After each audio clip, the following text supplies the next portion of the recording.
আজকে আমরা চলেছি কালনার উদ্দেশ্যে। 1508 খ্রিস্টাব্দে শ্রী চৈতন্য মহাপ্রভু এই ভাগীরথী পার হয়ে কালনায় এসেছিলেন তার সখা গৌরীদাস পণ্ডিতের সাথে সাক্ষাতে। সেই কারণে কালনাকে শ্রীপাঠ অম্বিকা কালনাও বলা হয়। আমরা বাইকেই এসেছিলাম, যেহেতু আমাদের বাড়ি অনেকটাই কাছে। তবে হাওড়া থেকে আসতে চাইলে হাওড়া কাটোয়া ট্রেন ধরে অবশ্যই চলে আসতে পারো কালনাতে। সকাল সকাল যদি চলে আসা যায় তাহলে কিন্তু একদিনেই পুরোটা ঘুরে আবার সন্ধ্যের মধ্যেই বাড়ি ফিরে যাওয়া যাবে। প্রথমেই চলে যাব কালনার রাজবাড়ি এবং 108 শিব মন্দিরের উদ্দেশ্যে।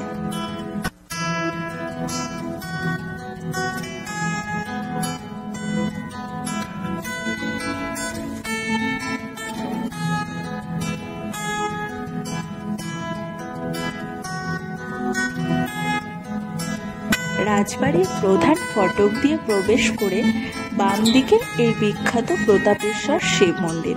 1849 খ্রিস্টাব্দে মহারানী প্যারি কুমারী দেবীর স্বামী প্রতাপচন্দ্রের নামানুসারে এই মন্দির প্রতিষ্ঠিত হয়েছিল। এই মন্দিরের চারিদিকের গায়ে অপরূপ টেরাকোটার কাজ দেখা যায়। মন্দিরটি পূর্বমুখী এবং 5 ফুট উঁচু ভিত্তির ওপর অবস্থিত। মন্দির দর্শন করলে মন ভরে যায় এবং মন্দিরের গর্ভগৃহে 4 ফুট উচ্চতার কালো রঙের শিবলিঙ্গ আছে। লালজি মন্দিরের ঠিক সামনেই রাসমঞ্চ অবস্থিত। মঞ্চটি 3 ফুট উচ্চ ভিত্তির ওপর অষ্টকোণাকৃতি। এখানে কালনা শহরের বিভিন্ন দেবদেবীর সাথে লালজি মহারাজের রাস উৎসব হতো।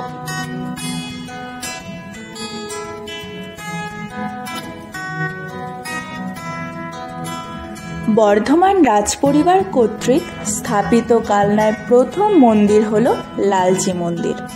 রাজবাড়ির প্রধান ফটক উত্তর দিক দিয়ে প্রবেশ করলে সোজা যে মন্দিরটি নজরে পড়ে সেটি লালজি মহারাজ মন্দির।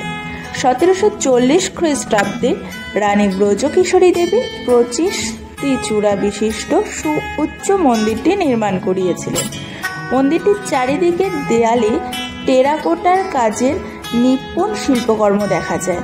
সমগ্র ভারতবর্ষে এইরূপ 5টি 25 চূড়ার মন্দির রয়েছে। তার মধ্যে কালনায় আছে 3টি মন্দির। মন্দির প্রাঙ্গণে আছে গিরি গোবর্ধন পর্বত ও নারায়ণশিলা মন্দির।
লালজি মন্দিরের ঠিক পূর্ব দিকে উচ্চ প্রাচীর বেষ্টিত 25 চূড়া বিশিষ্ট 65 ফুট উচ্চতা বিশিষ্ট মন্দিরটি হল কৃষ্ণচন্দ্র মন্দির।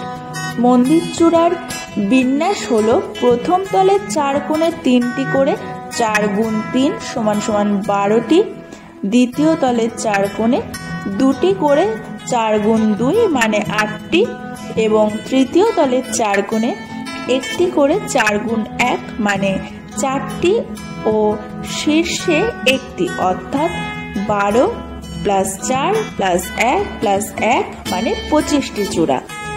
ভূমি থেকে 5 ফুট উচ্চ বেদির ওপর মন্দিরটি দাঁড়িয়ে আছে। 1752 সালে মহারানী লক্ষ্মী দেবী এই মন্দিরটি নির্মাণ করিয়েছিলেন। এই মন্দিরেও অসংখ্য টেরাকোটার কাজ দেখা যায়। টেরাকোটার কাজের মধ্যে শ্রীকৃষ্ণের বিভিন্ন লীলা কীর্তন, যেমন বাসুদেব কর্তৃক বিষ্ণু দর্শন, কংসের কারাগারে রক্ষী, কৃষ্ণকে নিয়ে বাসুদেবের যমুনা পার, নন্দরালয়ে শিশু বদল, শ্রীকৃষ্ণের মাতৃদুগ্ধপান যে কোনো দর্শকের মন কাড়ে। এই মন্দিরের পেছনে আছে বিজয় বৈদ্যনাথ শিব মন্দির, পশ্চিম দিকে আছে বদ্রীনারায়ণ মন্দির, একটি কালো পাথরের ওপর খোদিত করা সুন্দর চতুর্ভুজা নারায়ণ।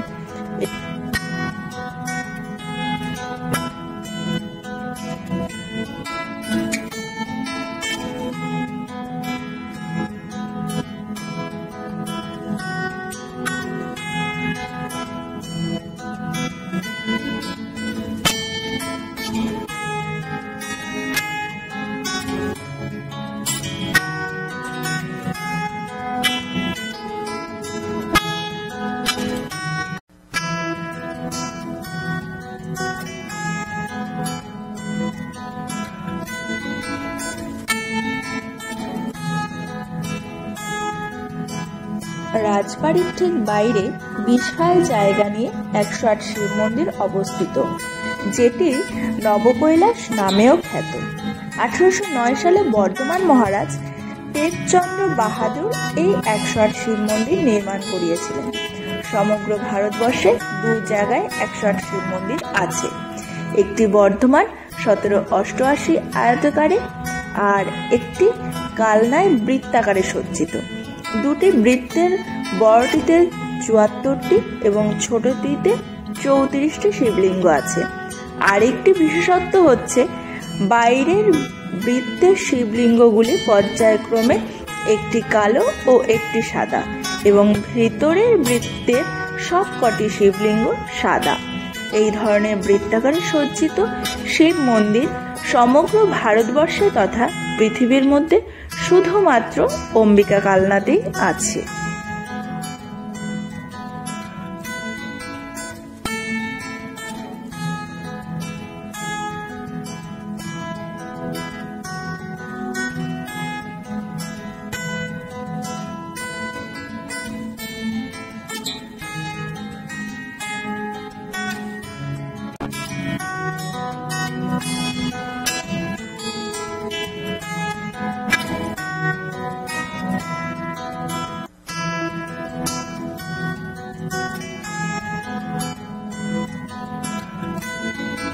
এটি হলো শ্যামসুন্দর মন্দির। মন্দিরে নিতাই গৌড়ের 5 ফুট উচ্চতার মূর্তি আছে। মন্দিরের সামনে নাট মন্দির রয়েছে।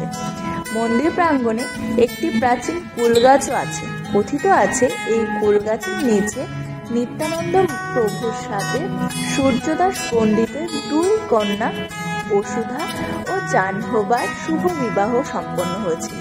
তার স্মৃতিতে একটি ছোট্ট স্মারক মন্দির আছে।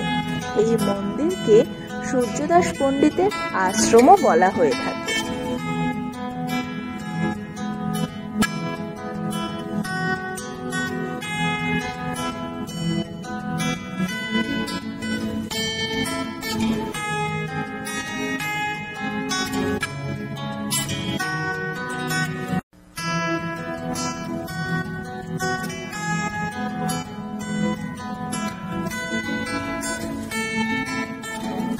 প্রাচীন ইমলি বৃক্ষ শ্রী চৈতন্য মহাপ্রভুর বাল্যসখা গৌরীদাস নদিয়ার শালিগ্রাম থেকে সাধন ভজনের জন্য অম্বিকা কালনার ভাগীরথীর তীরে একটি তেঁতুল বৃক্ষের নিচে কুটির নির্মাণ করে সেখানে সাধন ভজন করতেন।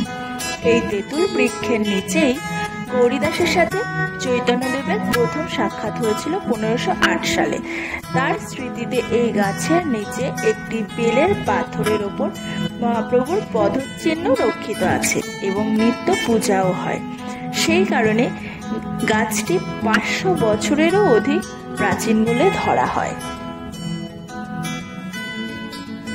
মহাপ্রভু শ্রী চৈতন্যদেবের অম্বিকা কালনা নগরীতে আগমনের স্মৃতিকে ধরে রাখার, ভক্তদের বাসনাকে পূরণের জন্য চৈতন্যদেবের সম্মতিক্রমে চৈতন্যদেবের প্রথম দারুমূর্তি নির্মিত হয়েছিল।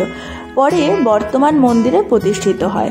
চৈতন্যদেবের গঙ্গা পেরোনোর নৌকার বৈঠা এবং স্বহস্তে লিখিত গীতা এই মন্দিরে রক্ষিত আছে।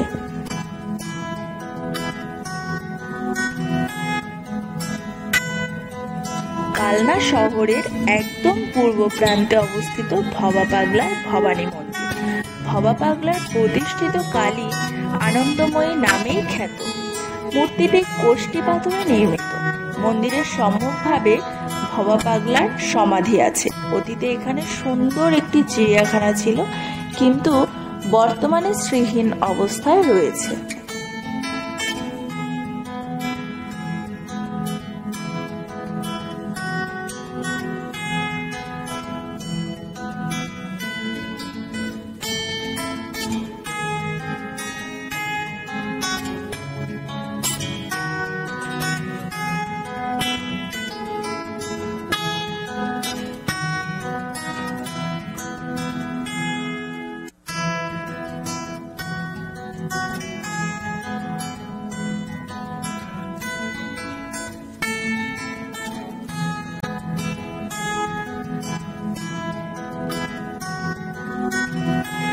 এখানে যদি পুজো দিতে হয় তাহলে কিন্তু 9টার মধ্যেই এসে পৌঁছাতে হবে।